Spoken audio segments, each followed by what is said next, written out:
Éxodo 15, versículos 22 al 27 dice: Moisés les ordenó a los israelitas que partieran del Mar Rojo y se internaran en el desierto de Sur. Y los israelitas anduvieron 3 días por el desierto sin hallar agua. Llegaron a Mara, lugar que se llama así porque sus aguas son amargas, y no pudieron apagar su sed allí. Comenzaron entonces a murmurar en contra de Moisés y preguntaban: ¿qué vamos a beber?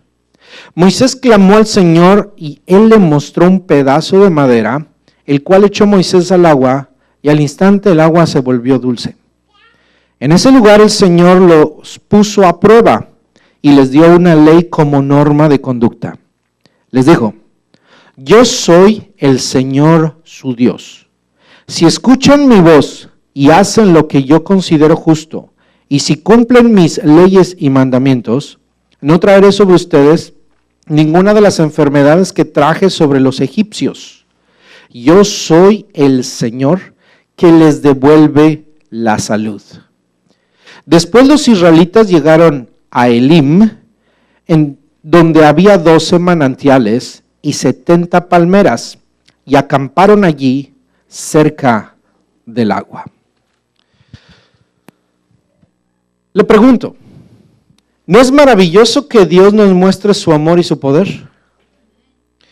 ¿Verdad que celebrar a Dios cuando vemos sus milagros es muy motivante y quisiéramos que durara tanto esa victoria y esa celebración?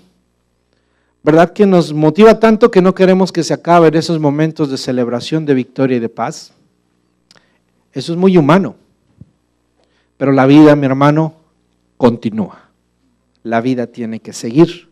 La vida no nada más es de celebración y victorias, sino la vida también implica lucha y aún algunos estorbos y algunos impedimentos. Para Israel, haber pasado el Mar Rojo milagrosamente, ver a sus enemigos derrotados y gozarse en la celebración, no eran el destino que Dios tenía para ellos, solamente era parte del proceso. Es ya momento de marchar y tomar el rumbo que Dios había de marcarle a su pueblo, a Israel. Es hora de que el pueblo de Israel sea instruido, sea forjado, sea formado en el pueblo que Dios quiere. Específicamente en qué había de ser formado Israel o en qué debería ser tratado en Mara, en este lugar en donde estamos leyendo. En lo mismo que usted y yo estamos siendo instruidos a través de las pruebas que pasamos, porque todos nosotros pasamos pruebas. ¿Cuál es eso en lo que estamos siendo tratados? En la dependencia de Dios. Si hay algo que todo hombre, toda mujer de Dios y el pueblo de Dios tiene que aprender a pasar y a superar es la prueba. Y la prueba tiene el propósito de fortalecer nuestra dependencia de Dios. Que entendamos que de Dios dependemos y que aprendamos que Dios es la fuente de toda nuestra vida. Que no podemos vivir separados de Dios. Jesús lo dijo así: porque separados de mí, nada podéis hacer. Así que esta dependencia de Dios tiene 2 componentes. El primero de ellos es la fe y el segundo es la obediencia. Cuando hablamos de depender de Dios, estamos hablando de 2 partes, de obediencia y de fe. Fe y obediencia. Así que observemos algunos detalles de la historia, entendamos el trato que Dios tiene con Israel en la historia que estamos leyendo y veamos cómo se aplica a nosotros esto. Quiero llevarlo al versículo 22. Y en el versículo 22, ponga atención en una sola palabra, una de las primeras palabras. En la lectura que hicimos, dice esta traducción: Moisés les ordenó. Quiero enfatizar la palabra les ordenó. Les ordenó. Si usted tiene su Biblia abierta en la versión que seguramente es la versión Reina Valera, ahí dice: e hizo Moisés. La Nueva Versión Internacional dice, les ordenó. Y en la Reina Valera dice, les hizo. E hizo. Esta palabra ha llamado mucho la atención a muchas personas, a muchos intérpretes de la Biblia. Porque esa palabra da la idea que el pueblo no se mueve solo. La idea de se les ordena y se les hace, quiere decir que el pueblo no se mueve solo o por sí mismo, pero más allá de eso, el pueblo de Israel fue duro de mover. Hay algunas tradiciones muy antiguas judías, interpretativas de estos pasajes, que declaran que Moisés apresuró a los israelitas a moverse, debido a que estaban muy ocupados por despojar a los soldados egipcios muertos. Si usted recuerda, cuando pasaron el Mar Rojo, dice la Biblia, que ahí, ¿qué es lo que encontraron? Vieron a sus enemigos al otro lado de la orilla muertos. ¿Y cómo venían los soldados? Había riqueza en ellos, había armas, había riqueza, hubo despojos. Era normal para aquellos tiempos, es normal para una nación que vence a otra despojar a sus enemigos. Y esta tradición no es una tradición bíblica, es una tradición judía, pero que tiene muy sentido porque tratan de identificar por qué Moisés les forzó, por qué Moisés tuvo que llamar al pueblo. Da esa sensación, es porque el pueblo estaba entretenido con algo. Tal vez esta tradición responde a qué estaba haciendo el pueblo. Definitivamente podemos pensar, estos son pensamientos, que el pueblo estaba desenfocado celebrando, o el pueblo estaba desenfocado despojando y haciendo riquezas. Para mí esta es una enseñanza muy importante para nosotros, porque también nosotros somos muy dados a eso. Dios es el que nos provee toda buena cosa. Y le aseguro que muchos de nosotros hemos sido bendecidos con grandes cosas. A veces tenemos bienes materiales de más, o tenemos bienes materiales que nos hacen vivir cómodos y nos hacen vivir entretenidos, de modo que cuando es tiempo de marchar y tiempo de ir a donde Dios quiere que vayamos, no podemos porque estamos entretenidos. Y hay algo que tiene que movernos. Entonces, esta palabra Moisés les ordenó, y se va a ver en todo el pueblo, que Dios tuvo que mandar una nube, y la nube tenía que levantarse para que el pueblo se preparara y marchara. Y la nube tenía que moverse para que el pueblo se moviera. Y Moisés tenía que hablar con el pueblo y decirle, Dios dice que vayamos para allá. Porque si se levantaba la nube, el pueblo no sabía qué iba a hacer la nube, pero Moisés sí, porque Dios hablaba con Moisés cara a cara. Así que en ese momento seguramente la nube se levantó y empezó a marchar, y el pueblo decía, ¿por qué? Si Dios nos da victoria, aquí hay riquezas, esperemos a despojar a todos los egipcios, porque seguramente eran ambiciosos. Pero cuando Dios se mueve es momento de renunciar a nuestras oportunidades y seguir el propósito que Dios tiene para nosotros. ¿Qué los detenía? El interés, los bienes. Pero si Moisés los forzaba es porque Dios los estaba guiando. Todos los seres humanos debemos entender que cuando Dios nos da, Dios nos permite unas cosas, esas cosas también tienen un límite. En esta tierra, Dios nos va a bendecir y va a llegar el momento en donde nos dice, hasta aquí, ahora viene otra cosa. Debemos saber que yo creo que usted ha triunfado en muchas áreas. Yo creo que usted ha alcanzado ciertas metas, usted ha logrado algunas cosas, pero llega el momento en que usted debe entender que en el propósito de Dios no todo es eterno, todo lo que usted logra, todo lo que usted tiene. Aún nuestra fortaleza tiene un hasta aquí, aún nuestra fortaleza física tiene un hasta aquí, aún nuestra soltería, cuando éramos solteros se acaba cuando viene el matrimonio, y la luna de miel se acaba cuando vienen los hijos. Y después otra vez se acabó la paternidad, la maternidad. No se acaba completamente, pero ya dejamos de tener a los hijos en la casa cuando emprenden el rumbo. Todo tiene un hasta aquí, tiene un trato de Dios. Cuando la nube se para, cuando la vida sigue, nosotros debemos entender que tenemos que seguir el propósito que Dios tiene para nosotros. Ahora bien, ¿cómo se sentiría usted que aquí hay riqueza y Dios le dice, no la recojas, vente? Una persona espiritual diría, a mí no me interesan las cosas materiales, yo sigo a mi Señor. Pero ¿qué pasa con el ser humano común? ¿Qué le pasó a la mujer de Lot? Volteó a ver a Sodoma y quedó convertida en una estatua de sal. Jesús le dijo a sus discípulos, aquel que poniendo la mano en el arado mira atrás, no es digno de mí. ¿Por qué? Porque seguir a Cristo es aprender a renunciar a todo lo que queda atrás, perderlo todo por ganar a Cristo. ¿De qué le sirve al hombre ganarse el mundo y perder su alma? Ahora, mire cómo manifiesta el pueblo este corazón mezquino, este corazón malo, feo. Bueno, dice la Biblia que cuando anduvieron en el desierto, ¿a dónde Dios los llevó? Los lleva de la victoria, ¿a dónde? Al desierto, a un lugar difícil, 3 días de camino.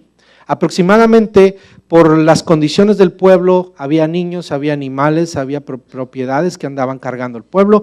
Debieron haber avanzado aproximadamente 45 millas. Avanzar a pie 45 millas es con niños, es algo, camino de 3 días. Y no es un camino en un lugar muy cómodo, es camino de desierto. Ahora, tal vez tenían algo de agua, andaban cargando agua, pero después de 3 días el agua escaseó. ¿Y qué es lo que estaban necesitando? Agua.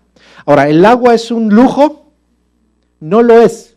El agua es una necesidad para los niños, para los seres humanos y para los animales. Todos dependen de agua. Era una necesidad vital y durante 3 días no tuvieron. Eso era tiempo suficiente para padecer una tremenda sed. ¿Usted ha padecido sed? Es horrible. Es horrible padecer sed. No puede pasar, no tiene ni saliva y se ahoga y el cuerpo cambia. Hay una grande necesidad. Ellos se sentían morir. Dice la Biblia que llegaron a un lugar a donde encontraron agua, pero el agua no podía saciar la sed. Ahora yo le pregunto, ¿Dios los llevó ahí? Sí. ¿Quién los llevó al agua amarga? Dios.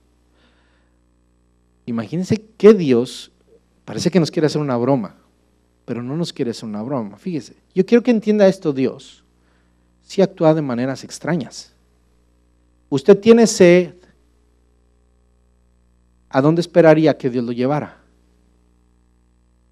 Aguas dulces, agua donde pueda saciar la sed.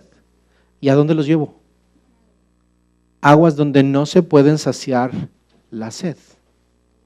¿Para qué? Para ser probados. ¿Por qué Dios nos hace pasar por situaciones difíciles y aguas amargas? Para ser probados. ¿Quién los llevó? Dios. Bueno, tienes una necesidad y tienes una esperanza. Estás siguiendo a Dios, mi hermano, ¿por qué? Porque tienes una esperanza, ¿verdad? Yo quiero que entienda esto. Cuando seguimos a Dios, no lo seguimos para que Dios nos satisfaga cuando nosotros queremos, sino para seguir un destino. Pero el camino es difícil. Nunca, hermano, crea que la vida es fácil y que el cristianismo es fácil. Con cristianismos en cristianismo hay problemas, hay luchas y nos vamos a encontrar en muchas etapas de nuestra vida con aguas amargas cuando estamos sedientos.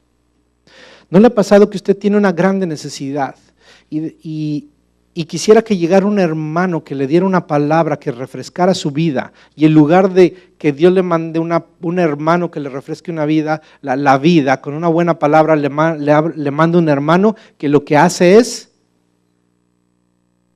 terminarlo, acabarlo, darle el tiro de gracia con chisme, con esto, con el otro y con aquello? Y uno dice, Señor, yo lo que esperaba es que me mandaras un ángel, un siervo de Dios que me ministrara, me diera una palabra y que me diga, hermano, Dios está contigo, y me manda a un contaminante de aguas. Aún eso es un propósito de Dios. ¿Para qué? Para probarnos, para que aprendamos a depender de Él. ¿Por qué? La necesidad se formó vital. En ese momento, si el pueblo no bebía, se moría. Ahora, si Dios lo saca, Dios lo sacó a morir. Dios no lo sacó a morir. No lo sacó a morir de sed, pero lo sacó a ser probados. Así que la necesidad se tornó vital. ¿Sí? Pero la necesidad se tornó vital para el pueblo de Israel porque el pueblo de Israel debería entender lo que significa depender de Dios. Nosotros dependemos de Dios porque Dios nos da la vida. Y aún, hermano, hay cosas que en la vida que no pensamos que son vitales, que tarde o temprano se deben convertir en vitales para aprender a depender de Dios. Para que entienda el siguiente concepto. Dependemos de Dios para vivir. Le voy a repetir esto. Dependemos de Dios para vivir. ¿Quiénes son cristianos aquí? Su vida cristiana, le voy a dar una noticia, depende exclusivamente de Dios. Fuera de Dios usted no es un cristiano. Fuera de Dios no podemos ser cristianos. Y guardarnos siendo buenos cristianos depende exclusivamente de Dios. Separados de Dios nada podemos hacer. Entonces, nuestra necesidad que es vital nos hace depender de Dios. Por eso el creyente no puede vivir solo, aislado de la iglesia. El creyente no puede vivir sin leer la palabra. El creyente no puede vivir sin el evangelio. El hombre no puede vivir sin el evangelio que tiene vida. No puede vivir sin el Espíritu Santo. No puede vivir sin Cristo. No puede vivir sin la obra de Dios. Nos morimos espiritualmente y eventualmente moriremos físicamente. ¿Pero qué nos demuestra Israel aquí? Cuán incrédulo es el ser humano. La condición humana, aparte de esos momentos de entusiasmo y euforia, de celebración, no somos capaces de adaptarnos a las situaciones difíciles. Es muy fácil adaptarnos a los momentos de victoria, pero cuando vienen los momentos de dificultad, ahí no estamos capacitados. Esto lo demuestra, hermano, Israel, y no miremos a Israel como diciendo, mira, es que Israel era muy débil. No, es para que se vea reflejado en Israel. Porque yo siempre he dicho esto, yo no soy mejor que Israel, yo creo que hubiera sido peor. Usted dice, puede decir, ¿cómo se quejó el pueblo de Israel?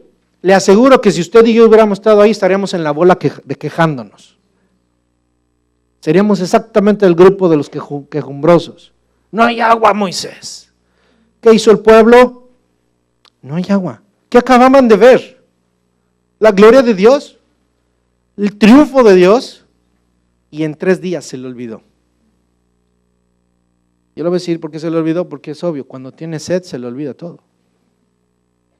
Cuando se hace vital la necesidad, a Dios se nos olvida. ¿Sabe? Cuando no hay problemas, nosotros alabamos a Dios, buscamos a Dios y decimos, Señor, qué fuerte me siento. ¿Sabe una cosa? No siempre la fortaleza espiritual es cuando usted se siente fuerte, sino cuando vienen los problemas y les puede hacer frente.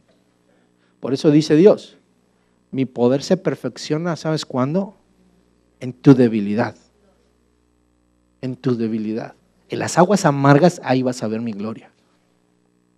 Donde no hay aguas, ahí vas a ver mi gloria. Donde no hay comida, ahí vas a ver mi gloria. Donde hay enfermedad, ahí vas a ver mi gloria. Dios tiene que probarnos y meternos en diferentes situaciones. ¿Para qué? Para que aprendamos a experimentar la gloria de Dios. Hermanos, los seres humanos vamos a pasar por molestias, por males, lugares peligrosos. Eso es normal. Pero tenemos que aprender a conocer a Dios en medio de todo ello. ¿Qué hizo el pueblo de Israel? Murmuró. Dice la Biblia que cuando llegaron y había agua, seguramente algunos bebieron, algunos animales, ¿y qué pasó con el agua? Era agua amarga, era un agua llena de sales. Dice que en aquellas regiones en donde piensan que se dio esto, lugares actuales, son pozos o son lugares altamente concentrados de sales, por lo cual no son aguas potables. Es como tomar agua de mar. Para los animales o para los seres humanos, con muchas sedes eran aguas amargas, con muchos químicos, no eran potables. ¿Y cómo se sintieron ellos? Dice que murmuraron, se quejaron. ¿Qué significa murmurar? Quejarse. En este caso, exclusivamente es caso, vamos a ver que el pueblo de Israel es un pueblo quejumbroso, así como nosotros, somos muy quejumbrosos. El pueblo de Israel es un pueblo quejumbroso. Y hay muchas razones por las que se queja Israel. Aquí se queja, ¿por qué? Por incrédulo. ¿Por qué se queja Israel aquí? Por incrédulo. La queja o la murmuración aquí es un reflejo de la incredulidad y de la dureza de su corazón. ¿Por qué se queja? Porque no hay agua, porque no encontró lo que él quería, no encontró lo que él necesitaba. Y tenía razón de que no encontró lo que necesitaba. Pero ¿qué hizo ahí? Él no clamó a Dios, se quejó. ¿Qué hizo Israel? Se quejó.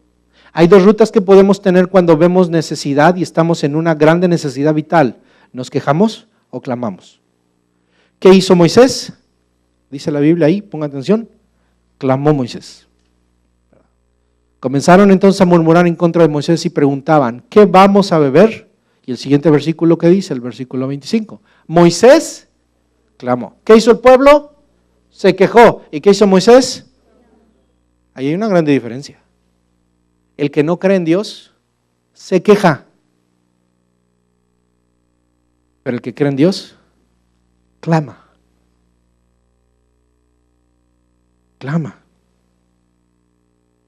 En este caso, la murmuración del pueblo de Israel es un reflejo de su incredulidad y de la dureza de corazón. Pensemos, hermano, cómo nos sentimos en el momento de prueba. ¿Está usted pasando por pruebas? Posiblemente usted está pasando por pruebas difíciles. ¿Qué hay en su corazón y qué emite su boca? ¿Queja? ¿O simplemente viene y clama a Dios? Yo quiero decirle, hermano, si ha salido un pensamiento de queja, si ha albergado en su corazón cierta duda de decir, Dios, ¿dónde estás? Dios, ¿por qué estoy aquí?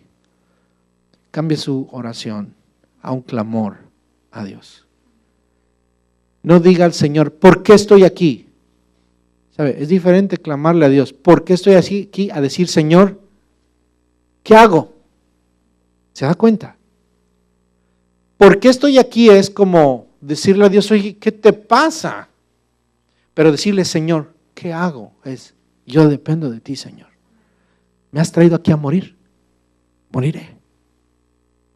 Recuerde este pensamiento que siempre le he puesto en el corazón. La fe no es tronarle el par de dedos a Dios y que Dios, como genio de la lámpara, haga un milagro por usted. Dios no es así, Él es Dios. Él no es nuestro criado, Él no es nuestro siervo.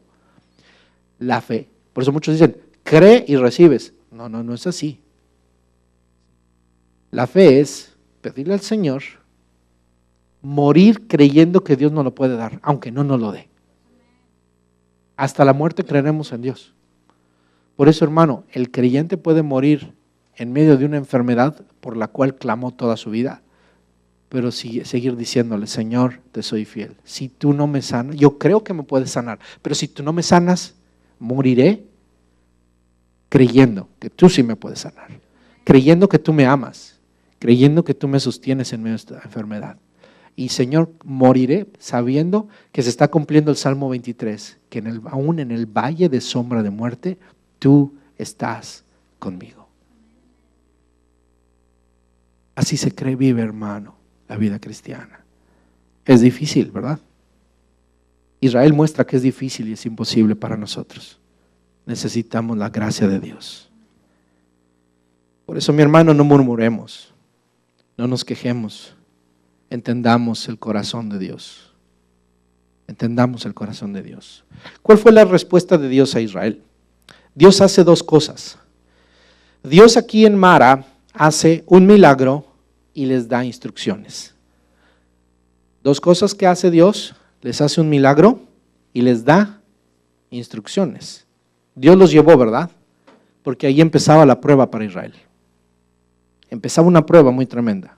De hecho, ahí utiliza la palabra prueba. ¿A qué Dios los llevó? A ser probados. Y entonces, ¿qué hace? Dios responde. ¿A quién respondió? ¿A la queja? Yo quiero preguntarle, ¿a quién respondió Dios? ¿A la queja? Dios respondió al clamor de Moisés. Porque no lo respondió al pueblo. ¿A quién le respondió? ¿Y qué hizo Dios con Moisés? Le mostró. ¿Qué dice? Le mostró. Y él le mostró un pedazo de madera. Entonces, Moisés clama a Dios, y clamar a Dios es pedir ayuda en medio de una situación difícil e intensa. Cuando usted está en medio de una situación difícil, ¿qué tiene que hacer? Clamar a Dios. Clamar a Dios es pedir ayuda a Dios en medio de esa situación difícil e intensa. Y Dios responde. ¿Cómo le respondió a Moisés? Le mostró un instrumento. Dios le mostró un instrumento preparado, ¿por quién? Por Dios. ¿Qué fue? Un árbol o una madera. Es mucho más probable que Dios milagrosamente haya dotado algún árbol con la cualidad de purificar el agua amarga, usando el árbol como medio.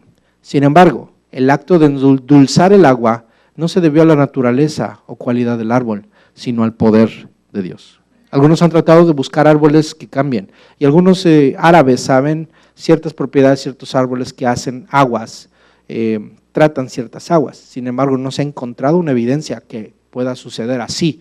Imagínense, esta fuente no, esas aguas, con un árbol no creo que haya endulzado aguas para alimentar a un pueblo, como el pueblo de Israel, y tantos animales.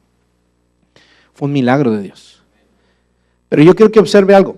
Dios le dio una instrucción a Moisés, le mostró ¿qué? La madera. O sea, Dios no le cambió las aguas automáticamente, le dio instrucciones a Moisés, y Moisés ¿qué hizo? Obedeció. Él clamó y después obedeció. Obedeció. Hubo una instrucción de Dios y hubo un acto de obediencia. Y a ese acto de clamor, y a ese acto de instrucción, y a ese acto de obediencia, Dios respondió divinamente haciendo unas aguas saladas en aguas dulces. Eso fue un milagro. Dios hizo un milagro. ¿Qué necesitaba el pueblo en ese momento? Un milagro. Gloria a Dios, hermano, porque un pueblo quejumbroso recibió un milagro. Yo creo que un pueblo quejumbroso no merece nada, pero la gracia de Dios les dio un milagro, porque empezó una prueba. Ahí se muestra, hermano, el corazón de Dios paciente para con nosotros. Dice la Biblia, no queriendo que nadie se pierda, sino que todos procedan al arrepentimiento. Usted puede ver a veces, yo creo que en nuestras propias vidas podemos ver cuán paciente ha sido Dios. Porque somos muy quejumbrosos, somos muy malos, pero Dios tuvo misericordia. Dios nos ha hecho milagros cuando no los merecemos. Porque Dios es bueno y porque sabe cuál es nuestra necesidad. Porque Él tiene un propósito para nosotros. Y eso es el Evangelio, mi hermano. No nos hemos ganado nada. Ha sido gracia de Dios. Entonces, el versículo 25 dice, Moisés clamó al Señor y le mostró un pedazo de madera, el cual echó Moisés al agua y al instante el agua se volvió dulce. En ese lugar el Señor los puso a prueba. En ese lugar, ¿qué hizo? Los puso a prueba y les dio una ley como norma de conducta. Eso es muy interesante. Eso es muy interesante. Dios les da un milagro y les da un mandamiento o una promesa. Sí. Dios les hace un milagro, los pone a prueba, ¿y qué les da? Y les dio ¿qué? Una ley. Les dio un mandamiento. Pero también les da una promesa. ¿Qué dice el versículo 26? Les dijo, yo soy el Señor su Dios. Si escuchan mi voz y hacen lo que yo considero justo y cumplen mis leyes y mandamientos, no traeré sobre ustedes ninguna de las enfermedades que traje sobre los egipcios. Yo soy el Señor que les devuelve la salud. Entendamos qué es lo que pasó. Dios utilizó esa situación a propósito para hablarles esto. Aquí lo importante es esta palabra que Dios les da. Dios aquí está explicando la razón por la que existió Mara, por qué ese evento. Dios sabía que se iban a quejar, Dios sabía que iban a actuar, y hermano, Dios lo esperaba porque sabe qué tan pecaminosos somos incrédulos. Así somos. Pero Dios mostró Mara para hablarnos y decirnos esto. ¿Sí? Miren, les voy a dar mandamientos. Yo los he sacado a ustedes, pueblo, para ser mi pueblo. Y esto es lo que quiero que entiendan. Quiero que entiendan que ustedes israelitas no son diferentes a todos los demás hombres ni son mejores que los egipcios. Sino ha sido mi gracia, mi misericordia la que los ha alcanzado. Es decir, les está diciendo Dios a ellos, israelitas, yo no me voy a hacer de la vista gorda, como decimos los mexicanos. Yo no les voy a dar chances, ¿sí? Porque no son mejores que los egipcios. Los egipcios fueron juzgados y yo puse mi mano sobre ellos. Así que ustedes no se pueden burlar de mí, así como los egipcios tampoco se burlaron de mí. Pero cuando tú obedeces, porque esa es tu responsabilidad, yo soy tu Dios, tú no eres mi Dios, yo soy tu Dios, y si tú obedeces, recibes mi bendición. Pero si tú desobedeces, así como Egipto desobedeció y recibió mis plagas, tú desobedeces, tú no eres diferente de Egipto. Las plagas vienen sobre ti. Cuando yo lo traigo al Nuevo Testamento, Pablo dice que nosotros los gentiles, nosotros que no somos del pueblo de Dios, somos injertos, es una gracia que Dios nos da de la salvación. En este evangelio venimos a Dios por gracia. Y debemos someternos a Dios, ¿por qué? Porque es su gracia la que nos ha salvado. Aquí, hermano, no estamos por nuestra bonita cara, por nuestras capacidades, porque somos muy buenos, es porque Dios ha tenido de nosotros misericordia. Y dice Dios que Dios no hace acepción de personas, entendámoslo, aún los creyentes. Los creyentes no somos consentidos de Dios, somos creyentes salvos por gracia y tenemos privilegios de Dios porque Cristo ha ganado esos privilegios por nosotros y Dios no puede cambiar, pero no nos va a consentir. Alma que pecare, esa morirá, y eso se cumple. Dios cumple su palabra. Dios se mete a sus juicios. Dios tiene misericordia del que tiene misericordia y Dios no tiene misericordia del que no tiene misericordia. Dios es Dios y no cambia. Por eso, mi hermano, debemos tener cuidado. Aquí Dios le está dando palabra al pueblo y le está diciendo, mira, yo soy tu Dios. Pero mire qué palabra, porque esta es extraordinaria. No traeré sobre ustedes ninguna de las enfermedades que traje sobre los egipcios. Y mire esto, yo soy el Señor, yo soy Jehová. Recuerde que ¿qué nombre usa la Biblia? En el original, yo soy Yahvé, Yahweh. Yo soy tu Dios. Y aquí esta traducción dice que les devuelve la salud. Su Biblia Reina Valera dice su sanador. El original dice, yo soy Yahweh Rafa. Yo soy Yahweh Rafa. Yo soy tu sanador. Rafa es un verbo que significa que sana, que opera para que tú alcances la salud. Por eso dice, yo soy el que te da la salud, el que produce tu salud. ¿Sí? ¿Por qué? Porque cuando hay enfermedad, necesitamos pasar por un proceso para alcanzar la sanidad. Un médico, no va usted al médico y por ir al médico sale sano. ¿Qué hace el médico? Le da una receta, le da una dosis. Ahora vea lo que sucedió aquí. ¿Cómo fueron sanas las aguas? Por la receta del médico. Entonces, entienda esto. La salud y la salvación de lo humano depende ¿de quién? De la dosis del médico, de Jehová Rafa, del Dios que sana. ¿Y cuál es la receta para la salvación? En ninguno otro hay salvación. Porque no hay otro nombre debajo del cielo en el cual podamos ser salvos. Es Jesucristo. Es Jesucristo. ¿Sí?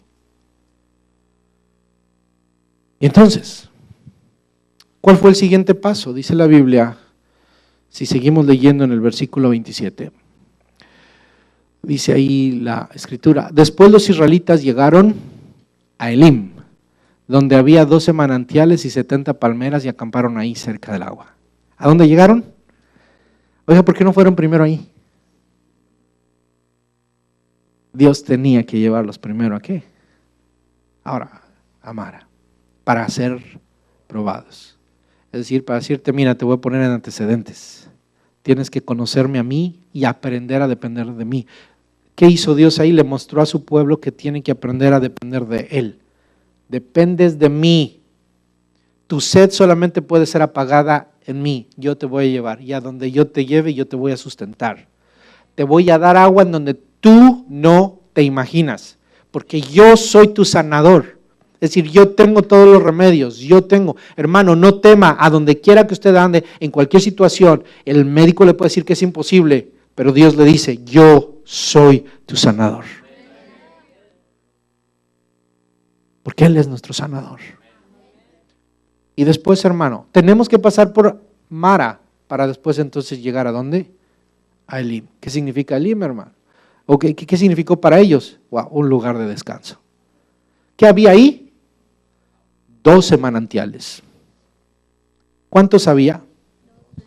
¿Cuántas tribus había de Israel? 12. O sea que cada tribu podía tomar de un manantial, porque Dios sabía que estos eran muy peleoneros. Cada quien a suyo, los mismos hermanos desde que eran hijos de Jacob se pelearon unos con otros. Dios sabe a dónde nos va a llevar a descansar, porque era momento no de pelear, era momento de ¿qué? De descansar. Dios nos conoce cuán débiles somos. Ahora, quiero que entendamos esto. Elim no era el destino. Elim era solamente un descanso de Dios. Por eso dice el Salmo 23. En lugares de delicados pastos me harás descansar. Lugares donde hay palmeras y 70 palmeras para poder recibir a un grande pueblo. Ahora, no se piensa que era un paraíso, es en el medio del desierto. Tampoco.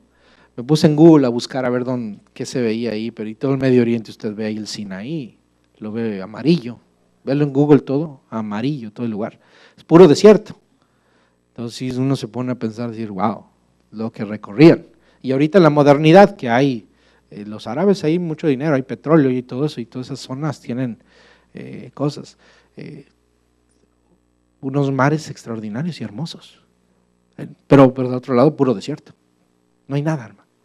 Pero hay un lugar en donde Dios los llevó, ¿para qué? Para ser sustentados. Pero solamente un tiempo. Más tarde otra vez había Dios que llevárselos. Por eso igual, hermano, vamos a pasar por momentos difíciles, pero también a veces vamos a estar con momentos de tranquilidad. Y démosle gracias a Dios, pero sepamos que ese no es nuestro destino. Nuestro destino es la vida eterna. Es más allá. Amén. ¿Qué significa entonces para nosotros? Le he hablado mucho de lo que significa también para nosotros. ¿Qué podemos aprender? ¿No se ha sentido usted a veces sediento y llegando a un lugar donde las aguas encontradas son amargas? Yo creo que sí, muchos de nosotros. Le tengo una buena noticia. Bueno, una mala. Va a seguir pasando de esas. La buena es que Dios tiene propósito en eso. La pregunta es, ¿cuál ha sido su respuesta cuando está en aguas amargas? ¿Incredulidad y queja? La queja y el desfallecimiento es evidencia de que en nuestro corazón hay incredulidad, y eso es un mal síntoma que nos lleva a la desobediencia.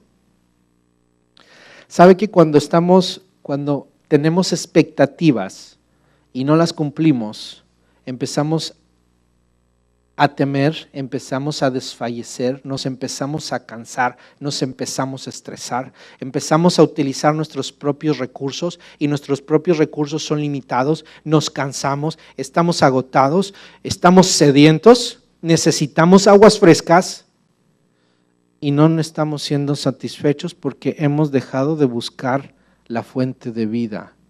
Porque la Biblia dice, el Señor Jesús le dijo a la samaritana, si bebieres del agua que yo te doy, no tendría sed jamás. Y esto me hace preguntarme, hermano, ¿por qué a veces tenemos sed los cristianos? Voy a dejar el Antiguo Testamento y me voy a venir de este lado del Evangelio. Yo le pregunto, ¿por qué a veces nos sentimos sedientos? ¿Por qué a veces los problemas son más fuertes que nosotros? ¿Por qué a veces no parecemos cristianos? ¿Por qué a veces buscamos nuestros propios medios? ¿Por qué se nos desaparece gente cuando debería estar buscando más del Señor? Se van. Porque tienen problemas, porque fueron más difíciles los problemas. ¿Por qué hay cristianos que se llaman cristianos y prefieren las riquezas del mundo que los vituperios de Cristo? ¿Por qué? Y que prefieren irse a un lugar donde les prediquen prosperidad y donde les hablen bonito que un lugar en donde les digan la verdad. ¿Por qué? Porque hay incredulidad en el corazón y porque empieza a partir de eso la desobediencia. Porque se deja de buscar a Dios. Porque hay gente que empezó a servir a Dios y lo deja de hacer. ¿Por qué se va al mundo? ¿Por qué empieza a dejar de buscar a Dios las personas? ¿Por qué muchas veces empezaron bien y de pronto su vida espiritual se viene abajo? ¿Por qué de pronto estaban emocionados sirviendo al Señor y de pronto empiezan a quejarse y empiezan a verle defectos a todos los demás? Esa es queja en el corazón. Eso es porque ha llegado incredulidad, porque ha empezado a dudar de este evangelio. Ha empezado a dudar de que si Dios lo trajo aquí, si Dios lo puso en este momento, si Dios lo puso en este lugar. ¿Es por qué? Porque está entrando incredulidad en el corazón del hombre y junto a la incredulidad yo le debo decir que viene desobediencia. Lo que sigue es, era un vicioso, vuelve al vicio. Era una persona que le gustaban las cosas materiales, se vuelve a las cosas materiales. Deja de invertir en el reino para invertir en sí mismo y en su vanidad. ¿Por qué? Porque las aguas amargas lo amargaron a él y lo mataron. Mi querido hermano, usted que es creyente en este evangelio, déjeme decirle que el evangelio sana las aguas.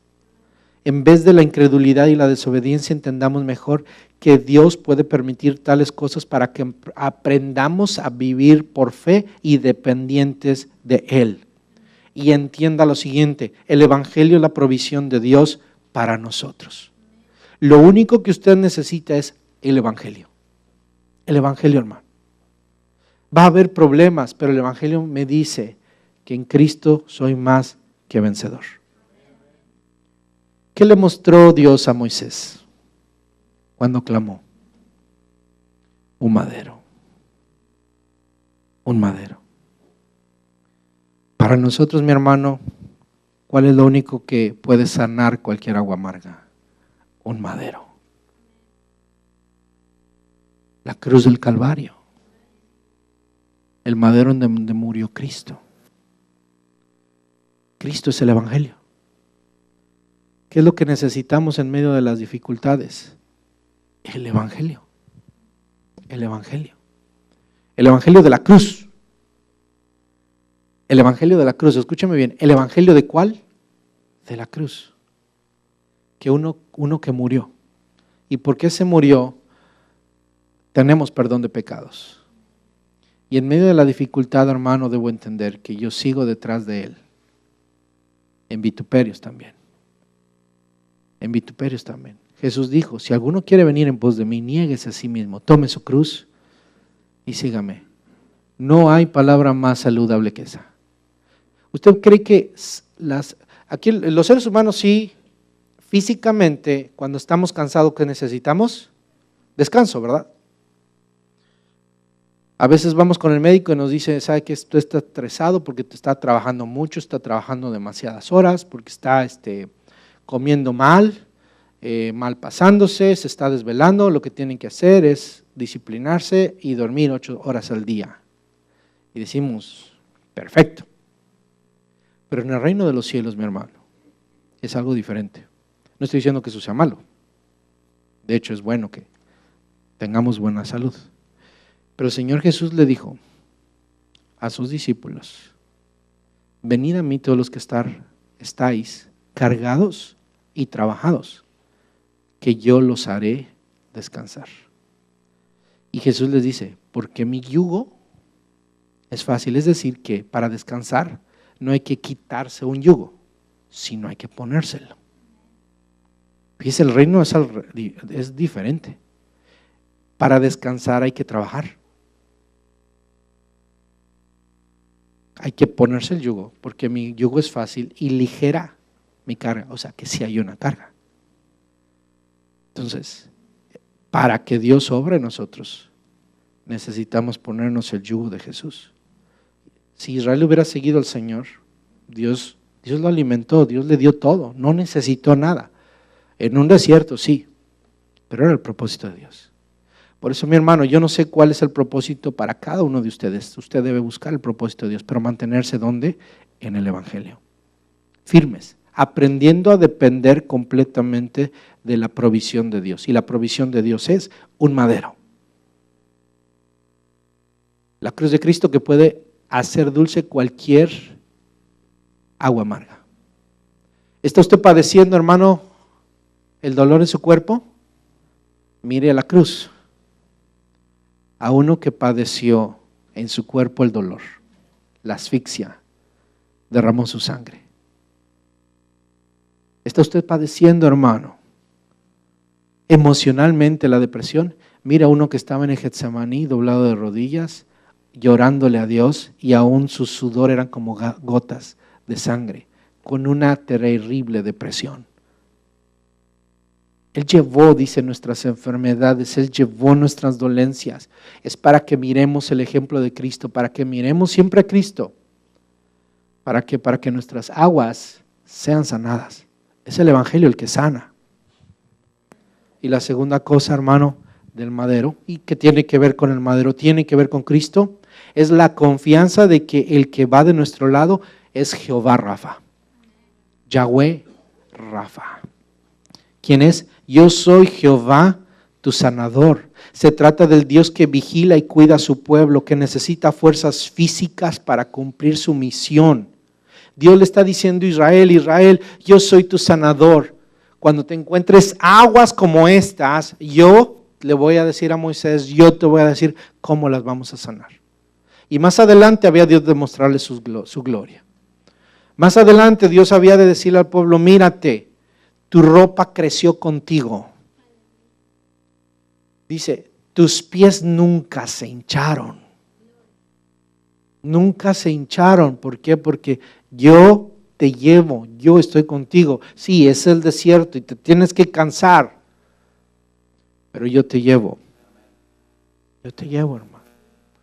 Así que sepa que los cristianos no se les deben hinchar los pies. No físicamente, espiritualmente. Ahí fue físicamente, hermano. ¿Pero por qué? Por la necesidad y por el peregrinar. Y su ropa no se echó a perder. Usted y yo debemos saber que aunque no sea nuestro destino final, Dios siempre tiene cerca a nuestro dolor un Elim para nosotros. Un lugar donde podamos beber, un lugar donde podamos descansar. Y será la misma provisión, mi hermano. Quiero decirle que la única provisión que tenemos y que funciona de las tres maneras es también Cristo. Cristo que murió es el madero. Cristo es nuestro Jehová que nos salva y que nos sana. ¿Quién es nuestro sanador? Cristo. Cristo por eso sanó, para manifestarse como Jehová. Jesús nació y fue llamado Jesús, que significa Yahweh salva. Y Jesús hizo milagros y sanó para mostrar que Él es Jehová Rafa. Pero también Él es nuestro Elim, en quien podemos descansar. Venid a mí todos los que estás cargados y trabajados, que yo los haré descansar. No hay descanso sino en Cristo, hermano. No hay descanso para nuestro dolor. Solo en Él podemos tener el alivio de las tensiones. Necesitamos a un pastor como Él, que nos lleve a descansar en aguas de reposo.